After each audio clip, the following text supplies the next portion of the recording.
Hello and welcome back to Shadow of the Erdtree. Right, I think it's about time we face up against the Lord who never was.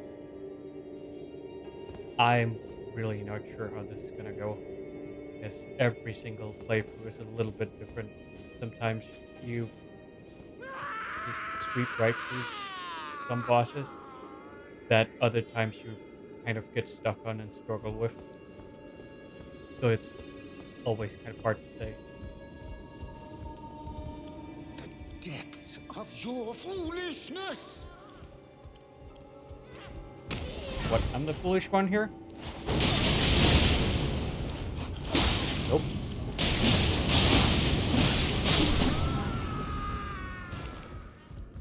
Oh wow, I did it! Beat the boss. No, it's not over yet.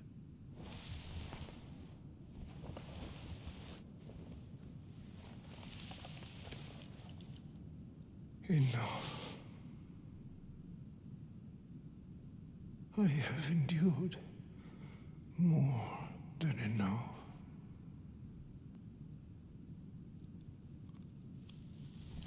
I do feel sorry for him though, because it does I ask seem you like he was forgive wronged, me, dearest Nanaya.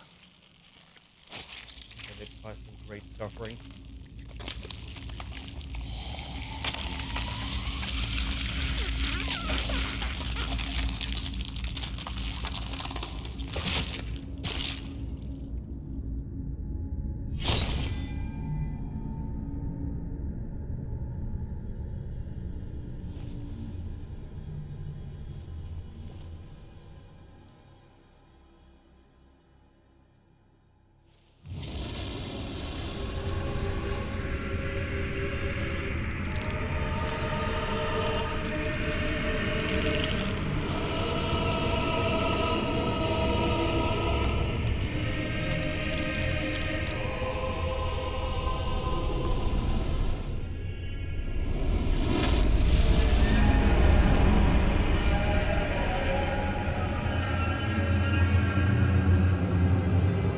I didn't want to say anything during the cutscene because I really just wanted to oh fuck, let it play.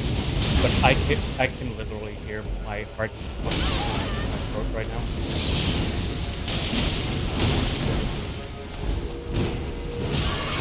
Yep, that was a super well timed kill.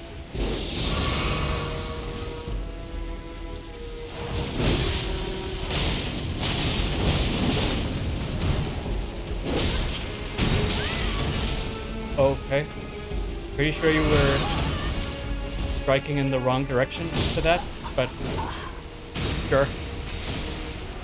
It's just it didn't he strike and then I was like what 120 degrees off in the wrong direction for it to connect. There we go. Want to make sure I actually have the seal ready and be off hand this time around. Depths of your foolishness!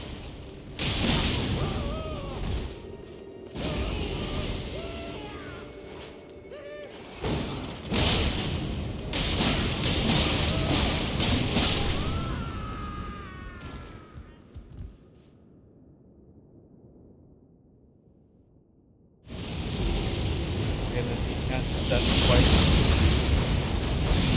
Seems to be the typical pattern. Okay, perfect.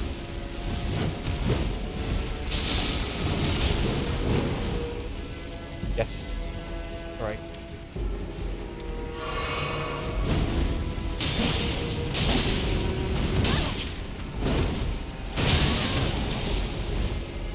Whoop.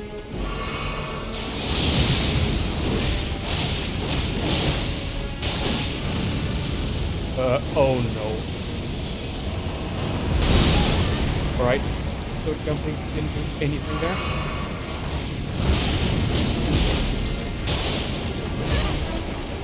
Uh, Rolling didn't do anything there.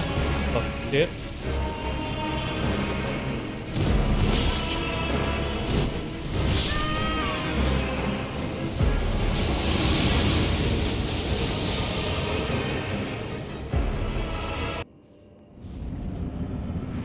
Right. Just Thorns get first phase properly. Depths of your Hopefully not get foolishness. hit. Well, say as I immediately failed that objective.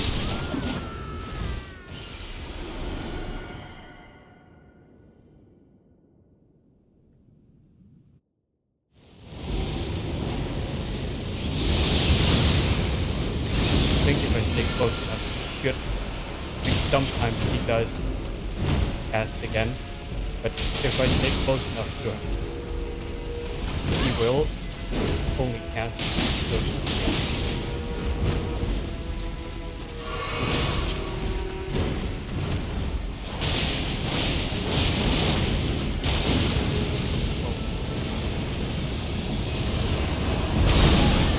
well, that was not just at all. Oh, where's my roll at?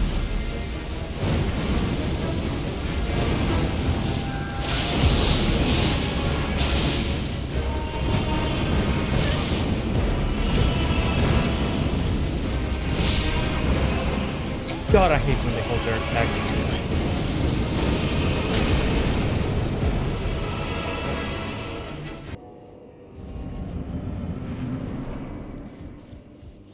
Let's go for them. Depths of your Phenom. foolishness.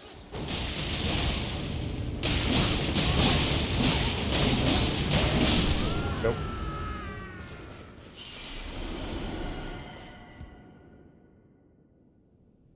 And then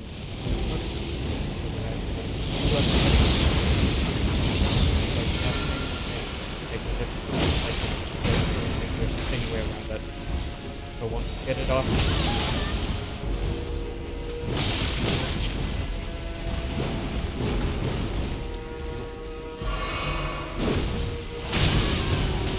Okay.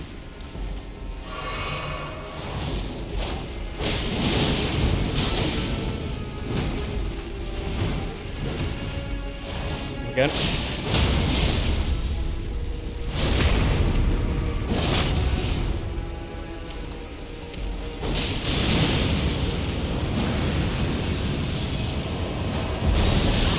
Yeah, still no idea how to avoid that.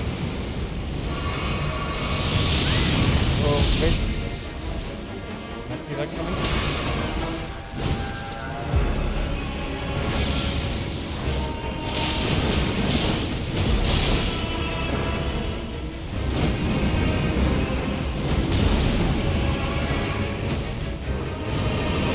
Heal. I have no idea when I'm supposed to heal through all of that. Like, it seems like there's no real open window between having to dodge both his strikes and the subsequent AoE effect. I don't know when I have a window to start healing. Let's try again. Depths of your foolishness.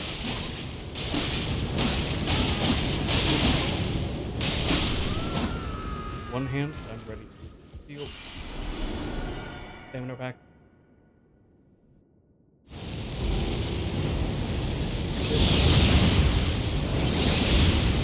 Start casting.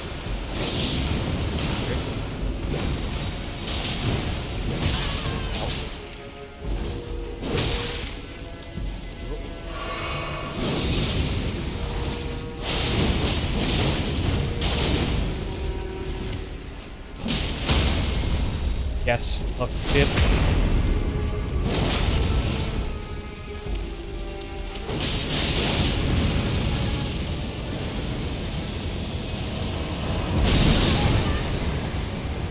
Double heal. Here's my roll.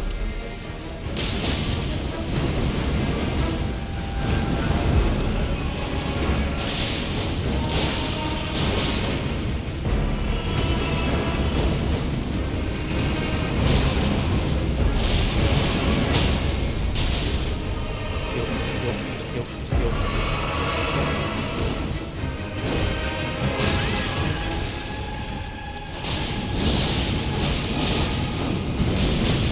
Nope. Fuck. Double heal.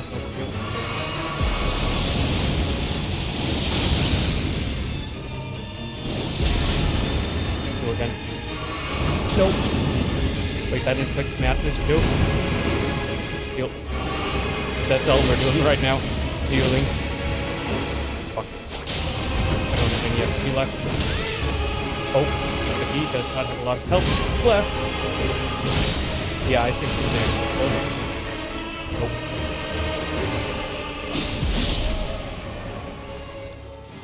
Ah, fuck it then. Here's one of these. Okay. It could have been a lot worse. But seeing as the rod expired just as I beat him pretty much, I'm guessing it must have done a lot of heavy lifting. I think it probably heals like something, I don't know, 30% of the total damage full worth of health, something like that. That is doing a lot of damage, a lot of lifting certainly. But I think Midrash is one of the absolutely best bosses in the entire game. DLC, base game included.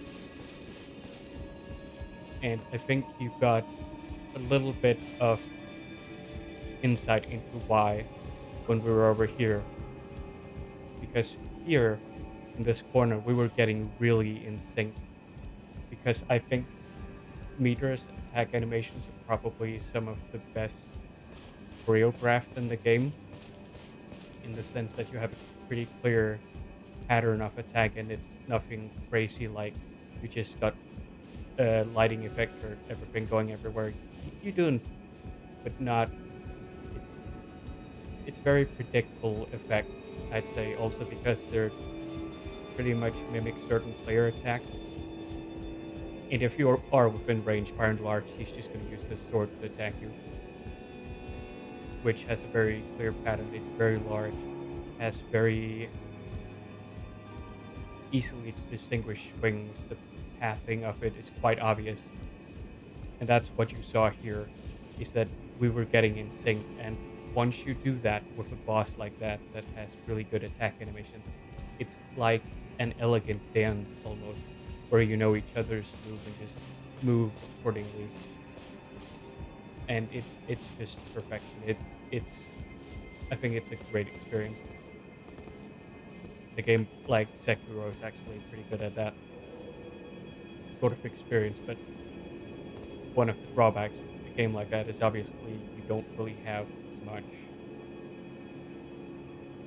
variability in terms of playstyle, and that's probably part of the reason why they can afford to design the bosses so that you can choreograph well with them, because they don't really have to account for the same amount of variability among players. But yeah, I'd say this is probably my favorite boss in the game, both because of combat mechanics. It's just, I guess the main word with Midra is simplicity. It's very, very straightforward what's going on with the attacks and so on. So, and that's what it makes it easy to tell, and it's just pure in a way that few bosses are, but he's still kind of hard. You just ultimately you just know what you're supposed to do, and I think part of the reasons I struggled with something like healing is probably it's one of the bosses where you really shouldn't try to get at a distance, and I guess the fact that I said he will just swing at you when you're close kind of gives that away, because that's when he's the most predictable. Otherwise, he's going to be using some of the crazy Flame of Frenzy attacks, or just come at you hovering from halfway across the room and just wait for his combo to finish, and then make sure it's finished, and then you heal. So I think that was my bad. I should have stick closer to him. That made it easier for me to heal, probably. But I do love this boss. Like I said, the mechanics are great, and I think thematically, it's just S tier. Like a tormented spirit here who has been, I don't know, tortured for God knows how long. Is finally pushed over the edge by an intruder and turns into the Lord who otherwise never was, the Lord of Frenzied Flame. But anyway, I do think this is a good place to end the video. I hope you enjoyed. I know I did. I think this is such a great boss. I do love this entire area, the mansion, the whole aesthetic, the tormented spirit, the fact that you do, or at least I feel kind of sorry for Mitra, because he really does seem like a didn't seem to be anything evil about him. It's just he's really just been pushed over the edge, seemingly by some sort of religious inquisition or persecution of some kind, possibly because he seemed like a scholarly type. I'm pretty sure. I don't know if we've read too many descriptions and so on that supports that in this instance. Actually, could go back to Table of Lost Grace, because now that we have his remembrance, we'll be able to read it from some of his items, even though we're not necessarily getting them. Golden greatsword that once pierced the body of Midra, master of demands. Used by the Hornsent in the execution of a damnation like no other. The barbs that pierce the victim from within wind gently around the blade. Yeah, so the Hornsent were the ones persecuting Midra, probably like they persecuted the Newman shamans up in the shaman village, like America.